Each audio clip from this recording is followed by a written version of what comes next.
if suddenly there was a threat to this world from some other species, from another planet.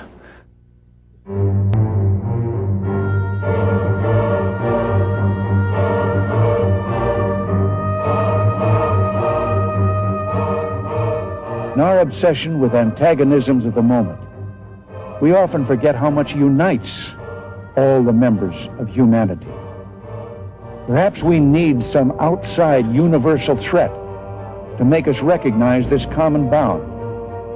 I occasionally think how quickly our differences worldwide would vanish if we were facing an alien threat from outside this world.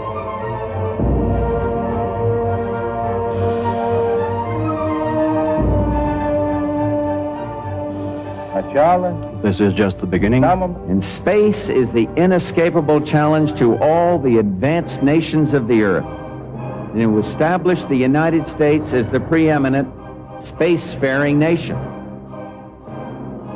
First for the coming decade, for the 1990s, space station freedom. And next, for the new century, back to the moon, back to the future, and this time, back to stay. And then a journey into tomorrow, a journey to another planet, a manned mission to Mars. Back to the future. These words might have been more than a speechwriter's choice slogan. A space base on Mars, in the future or in the past? There is evidence that a space base existed on the planet Mars in antiquity. And what is even more startling is that it might have been reactivated before our very own eyes.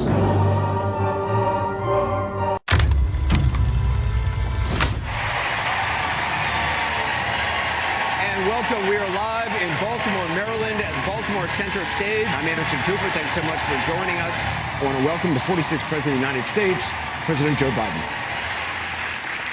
So there's a lot to get to tonight, and we got a lot of great questions from our audience. Before we get into that, though, I just want to know... Let me tell you what I want to talk about. Here's what I think. I think there's a man on the moon, or whatever, you know, something, or, you know, whether those aliens are here or not. I'm not sure I'm going to talk to them, but they're real. I promise you. I guarantee you. I've had this encounter with Wentland. And I'd get up in the night, in the middle of the night with a flashlight, and I'd look for them. I could tell when I saw him. When he put his hand out, he went like this.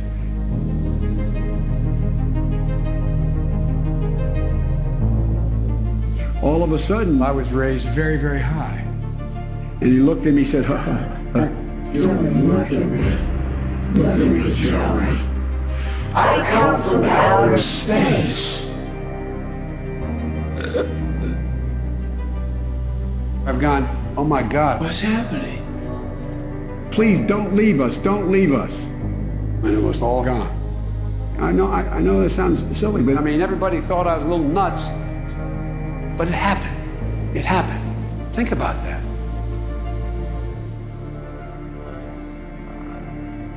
Mr. President. What am I doing here? All right. Okay, let's... all right. We're going to take a quick break. We'll have more with President Joe Biden.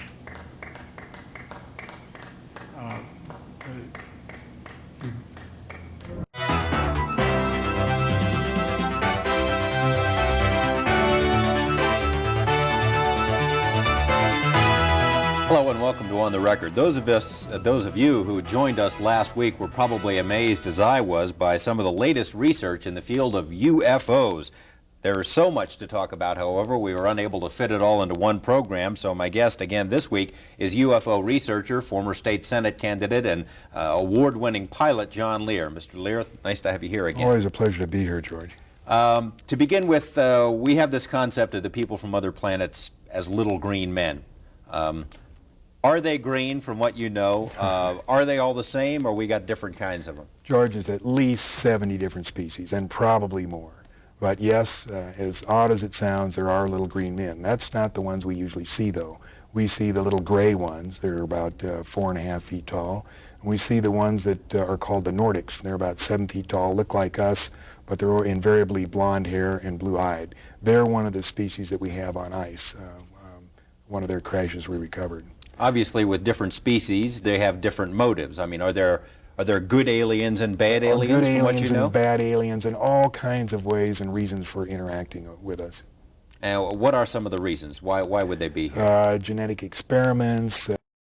You believe, in part, that the movies E.T., Close Encounters of the Third Kind, were not entirely just the creative products of some Hollywood director, that maybe there's more to that. Why don't you explain? They were carefully guided by representatives from MJ12, who is this organization that is in charge of the cover-up, in order to get us ready for the release of the information that there are indeed aliens. And in both those movies, they used small little creatures and in order to get us ready for this release of information. So to prepare us that the idea of benevolent aliens from outer space are going to help us out. Unfortunately, they're not so benevolent. So they made probably one of the most disastrous mistakes when E.T. was put out.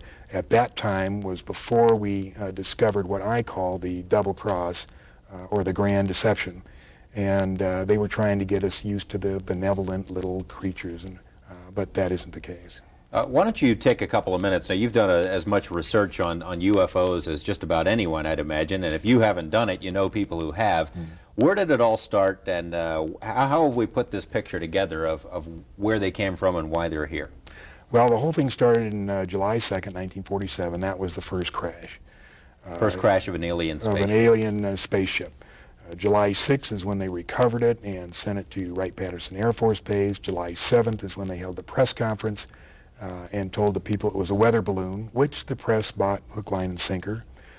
September of that year, President Truman established MJ12, and the purpose of that was to study the saucers and cover up the existence of UFOs. And you say we recovered alien bodies from that incident, right? 4 from that particular crash, yes. And what'd they do with them? They autopsied them.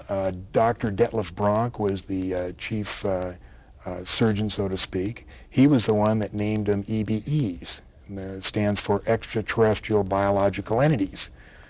And we captured 3 live EBEs. They were numbered in their order of capture: EBE-1, EBE-2, and EBE-3. Where did we capture? Where did this happen? In different crashes. EBE-1 lived with an Air Force colonel between 1949 and 1952. The EBEs are kept in an electromagnetic facility called a YY-2. It was designed by a Dr. Eric Wang, who worked directly for Dr. Kissinger, who has been in this cover-up since the very beginning. The reason they had to create an electromagnetic facility is the fact that the EBEs are so advanced, they're at least 500 million years advanced from us, and probably more. They can move by thought. Move by thought. And they can also disappear. But they can't move by thought through electromagnetic facilities. So they built this facility. There was 2, one in Los Alamos and one either at Edwards or up at the test site. At Groom Lake, Nevada. At Groom Lake. Throughout the world, countless mysterious artifacts have been discovered that defy any conventional explanation.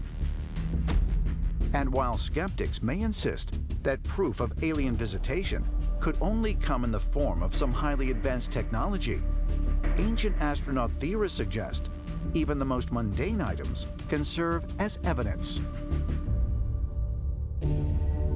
In fact, in 1936, a local couple in London, Texas, were walking along a creek when they came upon one of the most puzzling ancient artifacts ever found: a hammer.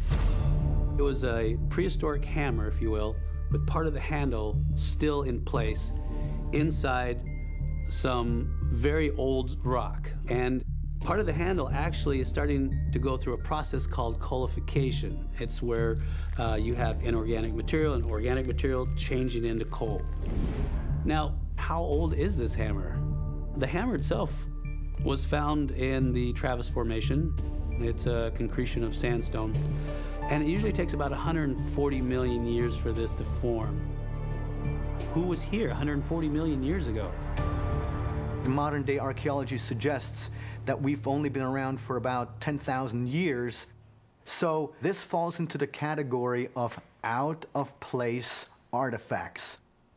Around the world, there are so-called out-of-place artifacts, commonly referred to as OOPArts. And those OOPArts are challenging mainstream archaeology because they do not fit into the accepted chronology of what mainstream science says. Could a 140-million-year-old hammer really have been discovered in Texas? Skeptics argue that the couple who came upon this hammer must have been mistaken about where they found it. But could there be so-called impossible artifacts whose authenticity is beyond question?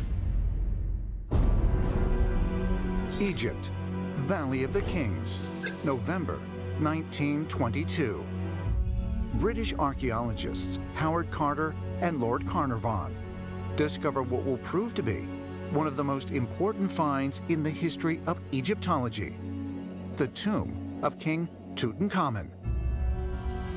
To this day, it is considered the best preserved and most intact tomb ever discovered in the Valley of the Kings, and within it, a very puzzling artifact was found.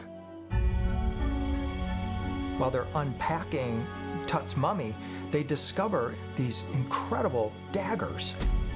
One of them had an iron blade with a gold handle and a crystal knob on it. This is 2 centuries before Egypt is supposed to have had the ability to manipulate iron in this way. In 2016, new tests were done on this dagger, and it was confirmed that this is not just iron, this is meteoric iron. This iron came from the stars.